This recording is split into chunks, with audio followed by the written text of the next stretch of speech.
ازيكم? Welcome to Folktales from Sudan. I'm your storyteller, Hana Baba.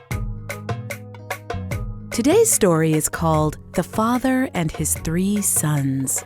As always, the story is told in English with some Arabi mixed in.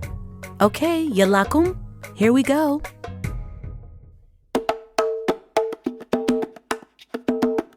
قالوا كان في Once upon a time, there was a man who had 3 sons, Hassan, Ahmed, and the youngest one, Mohamed.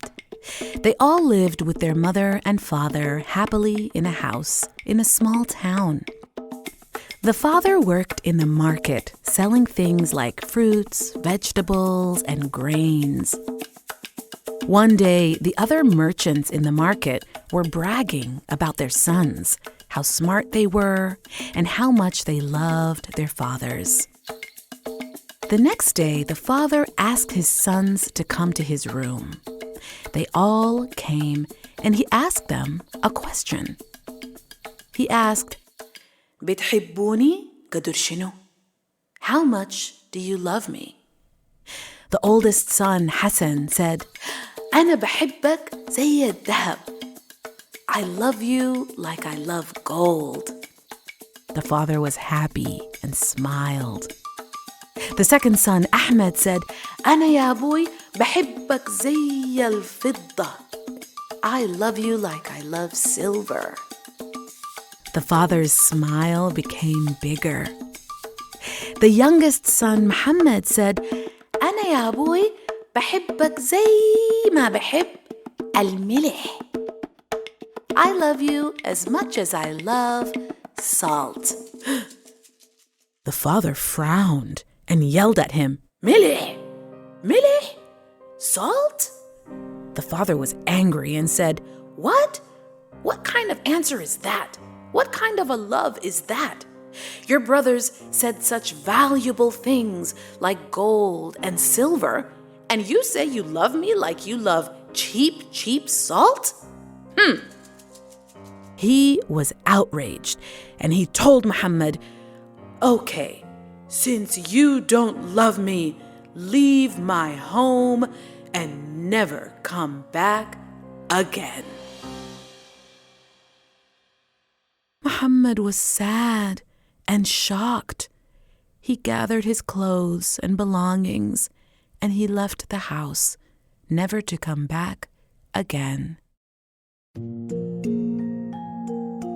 Years passed, and Mohamed was living in a new town.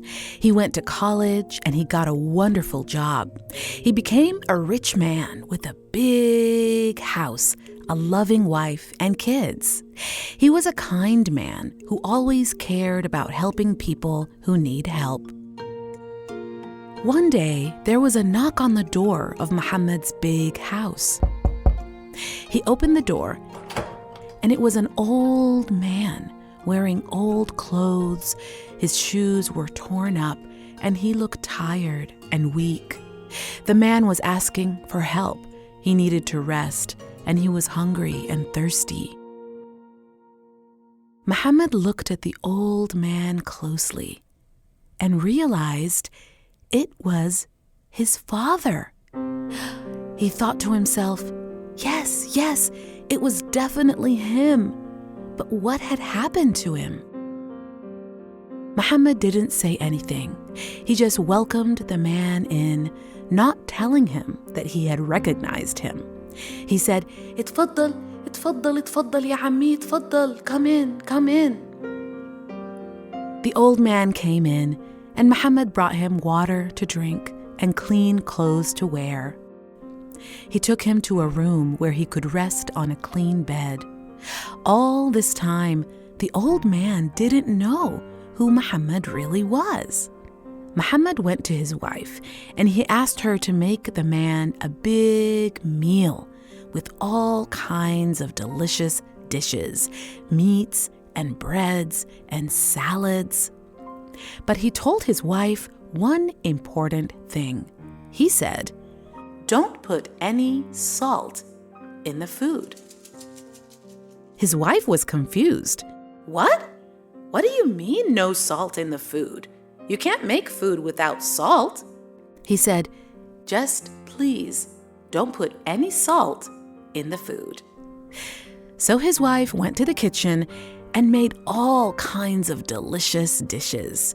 Mulah, asida, mahshi, kufta, a big leg of lamb, dal'a, fish, chicken, all kinds of salads, and all of it without a single speck of salt.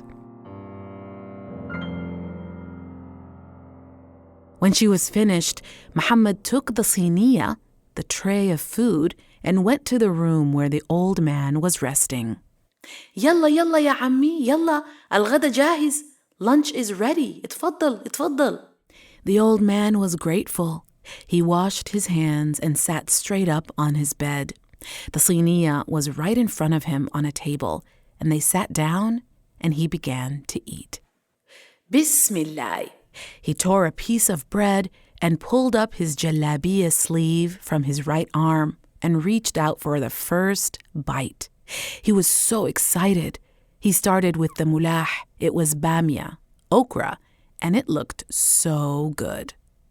He dipped the bread in the bamia, brought the bite up to his mouth, and tasted it.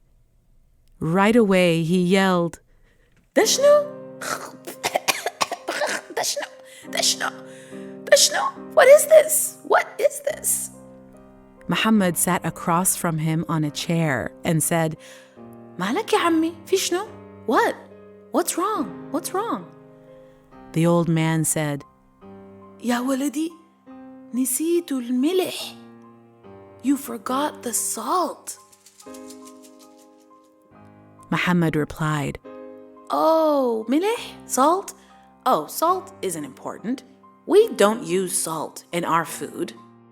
The old man replied, La, la, la, la, la, la, la. No, no. What do you mean? Food without salt is tasteless. Mohamed's face got softer, and he said, So, ya ammi, do you mean salt is important? Do you mean salt is valuable? The old man said loudly, Taban, taban, of course. Without salt, life would be bland and meaningless. Salt is life. Mohamed smiled. He got up and sat down next to the old man. He put his arm gently around his shoulder and said, If salt is so important and so valuable, then why did you throw me out of the house 40 years ago when I told you I love you like salt?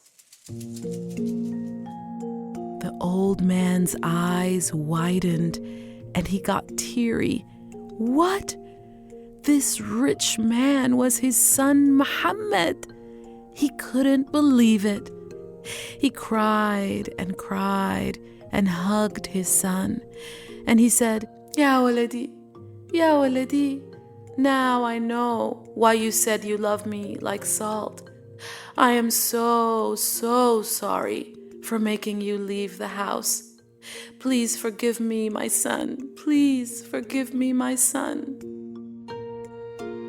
Mohamed forgave his father, and he invited him to come live with him in his big house. From that day on, they always ate their meals together with plenty of salt. والقصة انتهت. The end. Thanks for listening to Folktales from Sudan. All the stories in the series were adapted from stories I heard from members of my family, handed down from generation to generation. And this project is dedicated to our official family storyteller, my dear uncle Elbagir Gaafar. Thanks to our production team, our main story consultant and editor, my mother, Nawal Jaafar. Our music is by Rami Elbagir, Mohamed Jamal, Ahmed Al-Ijil, Hassan Rabi' and Khalid Al-Mahi. Our episode art is by Waddah Eltahir. Graphic design team is Eman, Hajali, Rudaina, Osman, and Layla Bilal. This story was sound designed by Seth Samuel. Find us on YouTube, Apple Podcasts, and Spotify, and we'd love to get your ratings and reviews. And engage with us on Instagram, Facebook, and TikTok at Folktales from Sudan. I'm your storyteller, Hana Baba. Yalla, see you in the next story. Masalama.